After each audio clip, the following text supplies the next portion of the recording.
भू कानून के संशोधित विधेयक की प्रतियां फाड़ी। मूल निवास भू कानून संघर्ष समिति ने कहा, जनता के साथ हुआ सबसे बड़ा धोखा।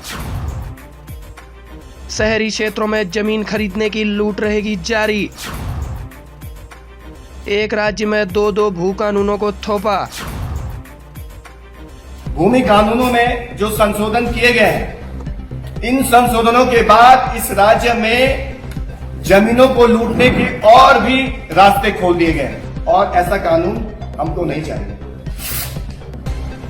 ये कानून उत्तराखंड की जनता के साथ एक बड़ा छल, कपट और बहुत बड़ा धोखा है। मूल निवास भू कानून संघर्ष समिति ने भू कानून में किए गए संशोधनों को उत्तराखंड की जनता के साथ सबसे बड़ा धोखा बताया और इसे जनता की आंखों में धूल झोंकने वाला कानून बताया। इस मौके पर संघर्ष समिति के संयोजक मोहित डिमरी ने भू कानून के संशोधन विधेयक की प्रति फाड़ते हुए इसे माफिया के पक्ष में बताया।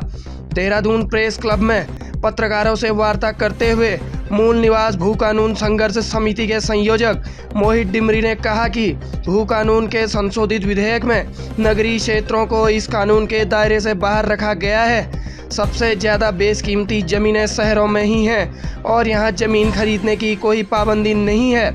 निकायों के विस्तार के चलते लगातार ग्रामीण क्षेत्रों की ज़मीन शहरों में शामिल हो रही है। सवाल इसी बात को लेकर है कि सरकार सबसे पहले इस धारा को 2 को खत्म करे और पूरे प्रदेश में चाहे ग्रामीण क्षेत्र हो चाहे नगरीय क्षेत्र हो एक जैसा कानून होना चाहिए।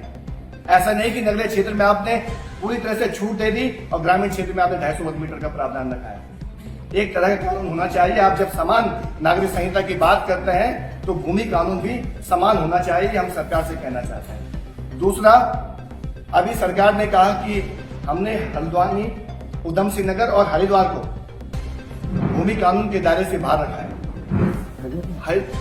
हरिद्वार और उधम सिंह नगर की जनता को आपने एक तरह से चौराहे पे खड़ा कर दिया। सबसे ज्यादा भू माफिया अगर कहीं सक्रिय है तो हरिद्वार और उधम सिंह नगर में। वहां के किसान परेशान हैं, वहां की जमीनें खत्म हो रही हैं, वहां के जो काश्तकारी करने वाले लोग हैं, जो किसानी करने वाले लोग हैं, वो भी नौकर बनने जा रहे हैं अपनी जमीनों पर ही। और एक तरह से ये बहुत बड़ी चालाकी के साथ सरकार ने ऐसा किया है। हरिद्वार और उधम सिंह नगर में कानूनों में जो आपने ढिलाई दी है जमीन खरीदने की, इसका मकसद साफ है। आप इस राज्य में डेमोग्राफी बदलना चाहते हैं। आप चाहते हैं इस राज्य में बाहर से लोग आए, उनकी संख्या बढ़े ताकि इस पर्वतीय राज्य की अस्मिता खत्म हो जाए। तय मानकर चलिए, हरिद्वार उधम सिंह नगर में जिस तेजी से जनसंख्या आगे बढ़ती रहेगी और बाहर से लोग वहां आते रहेंगे, जमीन खरीदते रहेंगे, तो जो आगे आने वाले समय में परिसीमन होने जा रहा है, तय है कि वहां पर 10 से 12 सीटें और बढ़ सकती हैं। ऐसा होता है तो इस राज्य की जो परिकल्पना की गई थी वो खत्म हो जाएगी। ये हमारे सामने एक गंभीर चुनौती है। इस कानून में सरकार ने एक और प्रावधान किया है। ग्रामीण क्षेत्र में 30 साल के पट्टे पर कृषि भूमि ली जा सकती है। अब आप सोचिए, जो व्यक्ति 30 साल के पट्टे पर कृषि भूमि लेगा तो एक तरह से आपने जो कानून आपने जनता के सामने दिखाया कि हमने इसको मजबूत बनाया है, सशक्त बनाया है, आप इसका प्रचार कर रहे हैं, तो जनता को ये भी बताइए, अगर 30 साल के लिए कोई पट्टे पर आप जमीन देते हो, ये राज्य तो 3 साल में ही खत्म हो जाएगा। चंद सालों में ही बड़े बड़े पूंजीपति, बड़े बड़े माफिया लोग आएंगे और 30 साल के लिए जमीन पट्टे पे ले लेंगे और जो हमारे लोग खेती किसानी करते होंगे वहां फिर वो नौकर बन जाएंगे। आप ऐसे कानून क्यों इस जनता पर थोप रहे हो? ये बहुत गंभीर सवाल है।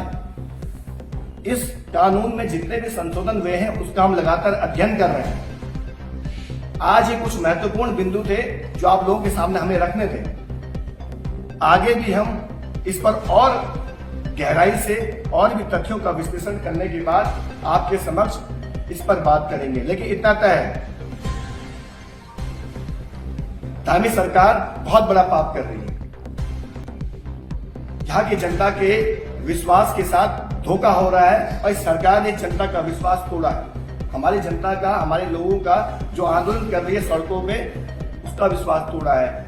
और सरकार कितना ही महिमा मंडित कर ले, कितना ही खुद को प्रचारित कर ले कि हमने सशक्त भू कानून लिया है, मूल निवास भू कानून संघर्ष समिति पूरे प्रदेश भर में जाएगी। और जो इस सरकार ने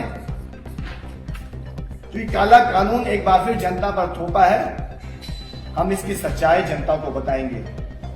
और इस कानून को मूल निवास भू कानून सिरे से खारिज करती है और ऐसा कानून हमको नहीं चाहिए। ये कानून उत्तराखंड की जनता के साथ एक बड़ा छल, कपट और बहुत बड़ा धोखा